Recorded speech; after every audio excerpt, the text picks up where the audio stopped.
Everyone welcome to our channel current analysis. दोस्तों आज का हमारा टॉपिक है केंद्र सरकार की योजनाएं।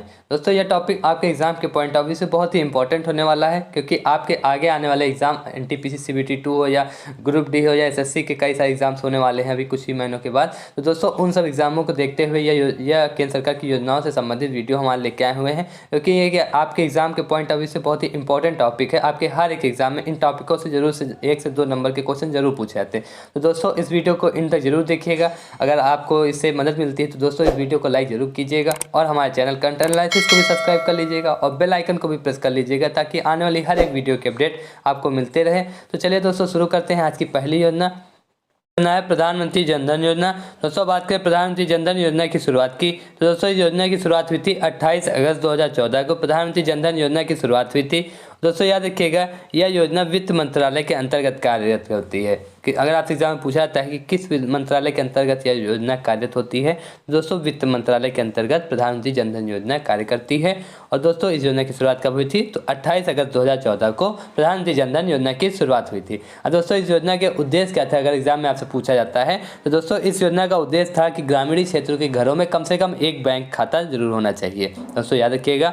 तो चलिए बढ़ते अपने अगले प्रश्न की ओर। दोस्तों अगला प्रश्न है मेक इन इंडिया। अगर दोस्तों बात करें मेक इन इंडिया योजना की शुरुआत की, तो दोस्तों इस योजना की शुरुआत हुई थी 25 सितंबर 2014 को। 25 सितंबर 2014 को मेक इन इंडिया योजना की शुरुआत की गई। और दोस्तों यह योजना भी वित्त मंत्रालय के अंतर्गत कार्यरत है। अगर दोस्तों बताइए, कमेंट सेक्शन में कमेंट कीजिएगा कि प्रेजेंट टाइम में वित्त मंत्री हमारे कौन हो जाते हैं।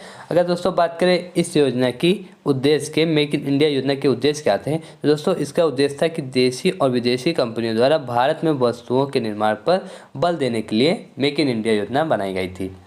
चलिए बढ़ते अपनी अगली योजना की ओर। अगली योजना है स्वच्छ भारत अभियान। दोस्तों अगर बात करें स्वच्छ भारत अभियान की शुरुआत की, तो दोस्तों यह गांधी जयंती के अवसर पे इस योजना की शुरुआत की गई थी। कब, 2 अक्टूबर 2014 को। तो सभी को पता होगा कि 2 अक्टूबर को गांधी जयंती बनाई जाती है। तो 2014 को स्वच्छ भारत अभियान योजना की शुरुआत हुई थी। दोस्तों इस योजना के एग्जाम में आपसे स्लोगन पूछता है तो याद रखिएगा, एक कदम स्वच्छता की ओर स्वच्छ भारत अभियान योजना का स्लोगन था। और दोस्तों इसका लक्ष्य क्या रखा गया था फेज 1 में, तो दोस्तों याद रखिएगा 2 अक्टूबर 2019 महात्मा गांधी के 150वीं वर्षगांठ पे। दोस्तों 2019 में महात्मा गांधी जी की 150वीं वर्षगांठ मनाई गई थी। तो उसमें लक्ष्य रखा गया था कि 1.96 लाख करोड़ रुपए की लागत से 12 करोड़ शौचालयों का निर्माण करके भारत को ओडीएफ मुक्त बनाने का लक्ष्य रखा गया था। अगर एग्जाम में पूछता है कितने करोड़ रुपए की लागत से, तो 1.96 लाख करोड़ रुपए की लागत से 12 करोड़ शौचालयों का निर्माण करके भारत को ओडीएफ मुक्त मतलब खुले में शौच मुक्त भारत को हासिल करने का लक्ष्य रखा गया था स्वच्छ भारत अभियान के तहत। और 2000 फेज 2 में 2021-20 से 2024-25 तक। तो चलिए बढ़ते अपनी अगली योजना की ओर। दोस्तों अगली योजना है सांसद आदर्श ग्राम योजना। अगर सांसद आदर्श ग्राम योजना की बात करें दोस्तों, तो इसकी शुरुआत हुई थी 11 अक्टूबर 2014 को। इस योजना की शुरुआत की गई थी। और इस योजना की शुरुआत दोस्तों अगर पूछता है आपसे एग्जाम में कि किसकी जयंती के अवसर पर सांसद आदर्श ग्राम योजना की शुरुआत हुई थी, दोस्तों ये एग्जाम के पॉइंट ऑफ व्यू से बहुत इंपॉर्टेंट हो जाता है कि जयप्रकाश नारायण जी की जयंती के अवसर पर सांसद आदर्श ग्राम योजना की शुरुआत हुई थी। दोस्तों अब योजना की बात करें तो इस योजना का लक्ष्य और उद्देश्य क्या था कि संसद के, याद रखिएगा, संसद के दोनों सदनों के सांसदों को प्रोत्साहित करती है। यह योजना संसद के दोनों सदनों के सांसदों को प्रोत्साहित करने के लिए यह योजना चलाई गई थी कि वे अपने निर्वाचन क्षेत्र में कम से कम एक गांव को गोद लेके और एक आदर्श गांव के रूप में उसका विकास करें। दोस्तों यह योजना का उद्देश्य यही था कि जो सांसद के सदनों के सांसद लोग होते हैं, उनका जो निर्वाचन क्षेत्र होता है वो कम से कम उनमें से 1 से 2 गांव को गोद लें और उस गांव को एक आदर्श गांव के रूप में विकास करें। दोस्तों पीएम नरेंद्र मोदी ने सबसे पहले अपने संसदीय क्षेत्र वाराणसी के जयापुर ग्राम का चयन इस योजना के तहत किया था। आपके एग्जाम के पॉइंट ऑफ व्यू से बहुत ही इंपॉर्टेंट हो जाता है। अगर एग्जाम में आपसे पूछता है कि पीएम नरेंद्र मोदी ने सबसे पहले इस योजना के तहत अपने संसदीय क्षेत्र वाराणसी के किस ग्राम का चयन किया था, दोस्तों याद रखिएगा वाराणसी के जयापुर ग्राम का चयन इस योजना के तहत प्रधानमंत्री नरेंद्र मोदी जी के द्वारा सबसे पहले किया गया था। एग्जाम के पॉइंट ऑफ व्यू से बहुत इंपॉर्टेंट दोस्तों, इसको नोट कर लीजिएगा। एग्जाम में अगर आपसे पूछा गया तो याद रखिएगा कौन सा ग्राम था, तो जयापुर ग्राम था। तो चलिए बढ़ते अपने अगले प्रश्न की ओर। दोस्तों अगला प्रश्न है उजाला योजना। दोस्तों अगर बात करें उजाला योजना की शुरुआत की, तो इस योजना की शुरुआत हुई थी 1 मई 2015 को उजाला योजना की शुरुआत हुई थी। दोस्तों अगर बात करें उजाले के फुल फॉर्म की, तो उजाला का फुल फॉर्म होना था Unnat Jyoti by affordable LEDs for all. दोस्तों अगर एग्जाम में पूछता है उजाला योजना की शुरुआत तो 1 मई 2015 को, और इसका फुल फॉर्म उजाला का तो Unnat Jyoti by affordable LEDs for all. और इस योजना का उद्देश्य क्या था दोस्तों, तो याद रखिएगा बिजली की खपत को कम से कम करने के लिए एलईडी बल्बों का कम मूल्यों पर वितरण करना। दोस्तों इस योजना का उद्देश्य यही था कि बिजली की खपत को कम करने के लिए एलईडी बल्बों को कम मूल्य या कम दाम पे वितरण करना। और दोस्तों प्रधानमंत्री ग्रामीण उजाला योजना के अंतर्गत ग्रामीण इलाकों के परिवारों को 10 रुपये में एलईडी बल्ब प्रदान कराएं। बढ़ते अपनी अगली योजना की ओर। अगली योजना है बेटी बचाओ बेटी पढ़ाओ योजना। दोस्तों अगर बात करें बेटी बचाओ बेटी पढ़ाओ योजना की शुरुआत कब हुई थी, तो याद रखिएगा 22 जनवरी 2015 को इस योजना की शुरुआत की गई। और यह योजना महिला एवं बाल विकास मंत्रालय परिवार कल्याण मंत्रालय के अंतर्गत आती है। दोस्तों कमेंट सेक्शन में बताइएगा कि महिला एवं बाल मंत्री कौन हो, बाल विकास मंत्री कौन हो जाते हैं और परिवार कल्याण मंत्री कौन हो जाते हैं। और दोस्तों चलिए आते हैं अपने टॉपिक पे। तो प्रधानमंत्री नरेंद्र मोदी ने इस योजना की शुरुआत कहाँ पे की थी, एग्जाम में ये आपके जरूर पूछा जा सकता है कि कहाँ पे किसके द्वारा, प्रधानमंत्री नरेंद्र मोदी जी के द्वारा, और किस स्थान पे, तो याद रखिए हरियाणा के पानीपत पे। कौन सी योजना, बेटी बचाओ बेटी पढ़ाओ योजना की शुरुआत प्रधानमंत्री नरेंद्र मोदी ने इस योजना की शुरुआत हरियाणा पानीपत में की थी। और इस योजना का उद्देश्य क्या था, तो लैंगिक समानता को बढ़ावा देना एवं और लिंगानुपात को बढ़ाना। याद रखिएगा इस योजना का उद्देश्य आपके एग्जाम में कई बार पूछा भी गया है, बेटी बचाओ बेटी पढ़ाओ योजना के उद्देश्य और इस योजना की शुरुआत के बारे में। तो दोस्तों ये आपके लिए बहुत इंपॉर्टेंट हो जाती है योजना, इसको नोट कर लीजिएगा। तो उद्देश्य क्या थे, लैंगिक समानता को बढ़ावा देना और लिंगानुपात को बढ़ाना। चलिए बढ़ते हैं अपनी अगली योजना की ओर। अगली योजना है प्रधानमंत्री मुद्रा योजना। अगर दोस्तों बात करें प्रधानमंत्री मुद्रा योजना की शुरुआत की तो 8 अप्रैल 2015 को प्रधानमंत्री मुद्रा योजना की शुरुआत हुई। तो दोस्तों मुद्रा का फुल फॉर्म क्या हो जाता है, ये आपके एग्जाम CBT 2 में पूछा गया था। मुद्रा का फुल फॉर्म, मुद्रा योजना का फुल फॉर्म तो micro units development and refinance agencies. याद रखिएगा micro units development refinance agency मुद्रा का फुल फॉर्म हो जाता है। और इस योजना का उद्देश्य क्या था दोस्तों, तो इस योजना का उद्देश्य था कि सूक्ष्म उद्योगों के क्षेत्रों के विकास के लिए वित्तीय सहायता प्रदान करना एवं ऋण उपलब्ध कराना। जो दोस्तों सूक्ष्म उद्योग के क्षेत्र होते हैं उनके विकास के लिए वित्तीय सहायता प्रदान करना और ऋण उपलब्ध कराना। दोस्तों इस योजना के तहत सूक्ष्म उद्योगों के विकास के लिए वित्त और वो क्या बोलते हैं ऋण प्रदान किया जाता है। और इसमें जो ऋण दिए जाते हैं वो 3 प्रकार के होते हैं। दोस्तों ये भी याद रखिएगा, ये आपके एग्जाम में ये भी पूछा गया था कि शिशु लोन के तहत, प्रधानमंत्री मुद्रा योजना के तहत शिशु लोन कितना दिया जाता है। ये एग्जाम में आपसे पूछा गया था शिशु लोन कितना दिया जाता है, ये भी CBT 2 में था, एग्जाम में पूछा गया था। और तो शिशु लोन के तहत कितना पैसा दिया जाता है, तो 50,000 रुपये तक का लोन मिलता है शिशु लोन में प्रधानमंत्री योजना के तहत। और किशोर लोन में तो 50,000 से 5 लाख तक लोन मिलता है। और तरुण लोन में तो 5 लाख से 10 लाख तक मिलता है। याद रखिएगा ये सब एग्जाम के पॉइंट ऑफ व्यू से बहुत ही इंपॉर्टेंट ये योजना है और आपके एग्जाम में कई बार इस योजना से रिलेटेड प्रश्न पूछे भी गए हैं। तो चलिए बढ़ते हैं अपने अगले प्रश्न की ओर। दोस्तों अगला प्रश्न है अटल पेंशन योजना। अगर दोस्तों बात करें अटल पेंशन योजना की शुरुआत की तो इस योजना की शुरुआत हुई थी 9 मई 2015 को। और यह योजना भी वित्त मंत्रालय के अंतर्गत कार्य है। और इसका उद्देश्य दोस्तों क्या था, तो इसका उद्देश्य था कि इसका लक्ष्य असंगठित क्षेत्रों के लोगों को पेंशन की सुविधा प्रदान कराना था।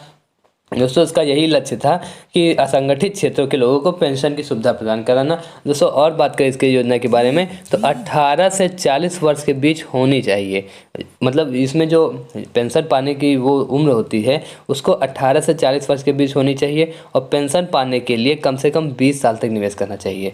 अगर इस योजना के अंतर्गत जिसे भी पेंशन में निवेश करना होता था सुविधा के लिए तो उसकी उम्र 18 से 40 वर्ष तो होनी ही चाहिए थी। और पेंशन पाने के लिए कितने वर्षों तक निवेश करना चाहिए था, तो 20 वर्षों तक निवेश करना चाहिए था। और अटल पेंशन योजना के तहत 60 वर्ष की उम्र के बाद 1,000 रुपये और अधिकतम 5,000 रुपये तक की पेंशन मिलेगी। दोस्तों 20 वर्ष तक निवेश करने के बाद कितने वर्ष की उम्र के बाद, तो 60 वर्ष की उम्र के बाद 1,000 से अधिकतम 5,000 तक की पेंशन मिलेगी। तो दोस्तों चलिए बढ़ते अपनी अगली योजना की ओर।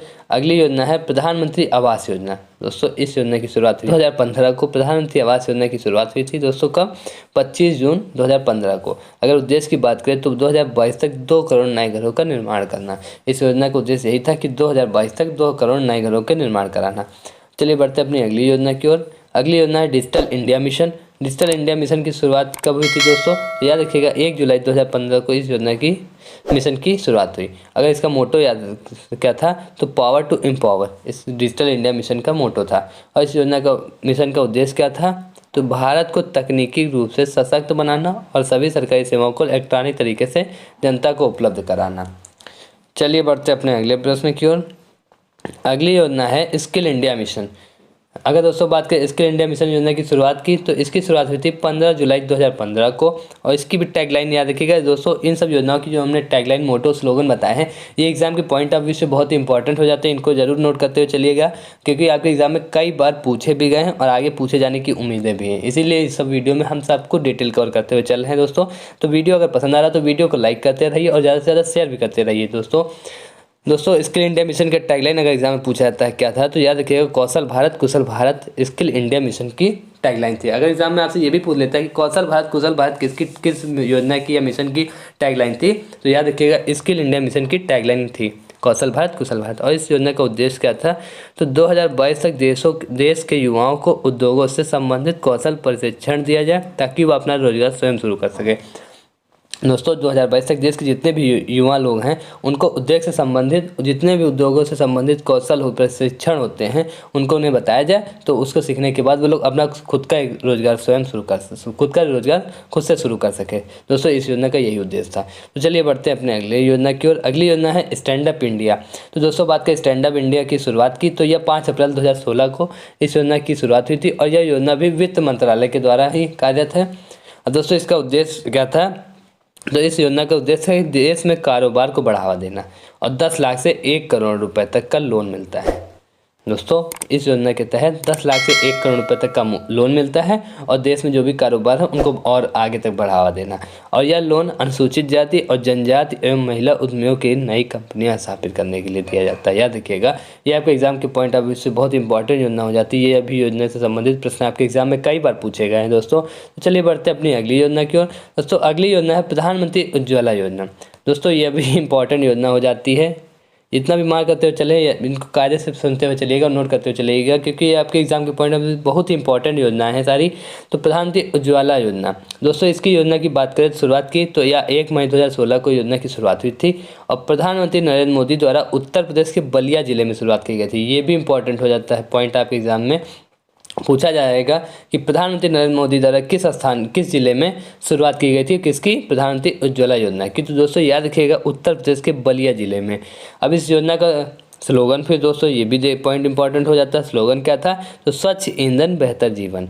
स्वच्छ ईंधन बेहतर जीवन किसका स्लोगन था, तो प्रधानमंत्री उज्ज्वला योजना का स्लोगन था, स्वच्छ ईंधन बेहतर जीवन। अब दोस्तों इस योजना की उद्देश्य की बात करें तो बीपीएल परिवारों को मुफ्त एलपीजी कनेक्शन देना। किसके तहत, प्रधानमंत्री उज्ज्वला योजना के तहत। और यह योजना एक धुआं रहित ग्रामीण भारत की परिकल्पना करती है। और इसका लक्ष्य क्या था, तो गरीबी रेखा से नीचे परिवारों को मुफ्त में गैस कनेक्शन उपलब्ध कराना। जो बीपीएल आते हैं, बीपीएल परिवार में आते हैं, उनको मुफ्त में गैस कनेक्शन उपलब्ध कराना। प्रधानमंत्री उज्ज्वला योजना के तहत उनको फ्री में गैस कनेक्शन को देना प्रधानमंत्री उज्ज्वला योजना के तहत इसका उद्देश्य ही रखा गया था दोस्तों। तो ये योजना भी आपके एग्जाम के पॉइंट ऑफ व्यू से बहुत इंपॉर्टेंट हो जाती है। तो चलिए बढ़ते हैं अपनी अगली योजना की ओर। दोस्तों अगली योजना है उदय योजना। अगर दोस्तों बात करें उदय योजना की शुरुआत की, तो इस योजना की शुरुआत हुई थी 5 नवंबर 2015 को। इस योजना की शुरुआत कब हुई थी, 5 नवंबर 2015 को। और यह योजना कोयला एवं ऊर्जा मंत्रालय के द्वारा कार्यरत है। अगर दोस्तों एग्जाम में पूछता है उदय का फुल फॉर्म, तो उज्ज्वल डिस्कॉम एश्योरेंस योजना। दोस्तों उदय का फुल फॉर्म याद रखिएगा, उज्ज्वल डिस्कॉम एश्योरेंस योजना इसका फुल फॉर्म हो जाता है। और बिजली वितरण कराने वाली कंपनियों का वित्तीय सुधार एवं घाटों से उबरना। और इस योजना से जुड़ने वाला पहला राज्य, दोस्तों अगर एग्जाम के पॉइंट ऑफ ये भी इंपॉर्टेंट हो जाता है, इस योजना से जुड़ने वाला पहला राज्य कौन सा, तो झारखंड है। दोस्तों अगर पूछता है उदय योजना की शुरुआत कब हुई, तो 5 नवंबर 2015 को इस योजना की शुरुआत हुई। किसके अंतर्गत कार्य करती, तो कोयला एवं ऊर्जा मंत्रालय के अंतर्गत। चलिए बढ़ते अपने अगले योजना की ओर। अगली योजना है प्रधानमंत्री सहज बिजली हर घर योजना, मतलब सौभाग्य योजना। तो दोस्तों इस योजना की शुरुआत कब हुई, तो 25 सितंबर 2017 को। और यह विद्युत मंत्रालय के द्वारा कार्यरत है। इसका उद्देश्य क्या था, कि देश में सभी घरों का विद्युतीकरण सुनिश्चित कराना। चलिए बढ़ते अपने अगली योजना की ओर। दोस्तों अगली योजना है प्रधानमंत्री जन आरोग्य योजना, मतलब आयुष्मान भारत। दोस्तों आयुष्मान भारत या प्रधानमंत्री जन आरोग्य योजना पूछता है शुरुआत कब हुई, तो 23 सितंबर 2018 को झारखंड रांची में इसकी शुरुआत हुई। और इसका उद्देश्य था कि देश के गरीब परिवारों के लिए 5 लाख तक का कैश रहित स्वास्थ्य सुविधा निःशुल्क उपलब्ध कराना। दोस्तों अगर पूछता है इस योजना के तहत कितना रुपए मतलब कितने तक का कैश रहित स्वास्थ्य सुविधा निःशुल्क उपलब्ध कराना है, तो 5 लाख तक। कितना? 5 लाख। ये आपके एग्जाम में पूछा भी गया है प्रश्न, तो याद रखिएगा 5 लाख तक का कैश रहित स्वास्थ्य सुविधा निःशुल्क उपलब्ध कराना। और शुरुआत कब हुई थी? तो 23 सितंबर 2018 को झारखंड राज्य में। चलिए बढ़ते हैं अपनी अगली योजना की ओर। अगली योजना है दीक्षा पोर्टल। तो दीक्षा पोर्टल की अगर दोस्तों बात करें, इस पोर्टल की शुरुआत कब हुई थी? तो दोस्तों याद रखिएगा दीक्षा पोर्टल की शुरुआत 5 सितंबर 2017 को हुई थी और यह मानव संसाधन विकास मंत्रालय के अंतर्गत कार्य करती है। और दोस्तों यह जो पोर्टल था यह शिक्षकों को ट्रेनिंग देने और सशक्त बनाने में सहायक थी, इसीलिए इस पोर्टल की शुरुआत की गई थी, दीक्षा पोर्टल। अगर पूछा जाता है एग्जाम में कि शिक्षकों को ट्रेनिंग देने और सशक्त बनाने के लिए किस पोर्टल की शुरुआत की गई, तो दोस्तों याद रखिएगा दीक्षा पोर्टल की शुरुआत की गई। अगर कब की गई पूछा जाता है तो 5 सितंबर 2017 को। तो दोस्तों ये थे आज के महत्वपूर्ण केंद्र सरकार की योजनाएं। दोस्तों ये कमेंट सेक्शन में बताइएगा कि यह वीडियो आपको कैसी लगी। अगर वीडियो अच्छी लगी तो वीडियो को लाइक कीजिएगा और ज़्यादा से ज़्यादा शेयर कीजिएगा। और अगर हमारे चैनल करंट एनालिसिस को अभी तक सब्सक्राइब नहीं किया तो चैनल को भी सब्सक्राइब कर लीजिएगा और बेल आइकन को भी प्रेस कर लीजिएगा, ताकि आने वाली हर एक वीडियो की अपडेट आपको मिलती रहे। तो चलिए मिलते हैं फिर अगली वीडियो में, तब तक के लिए धन्यवाद।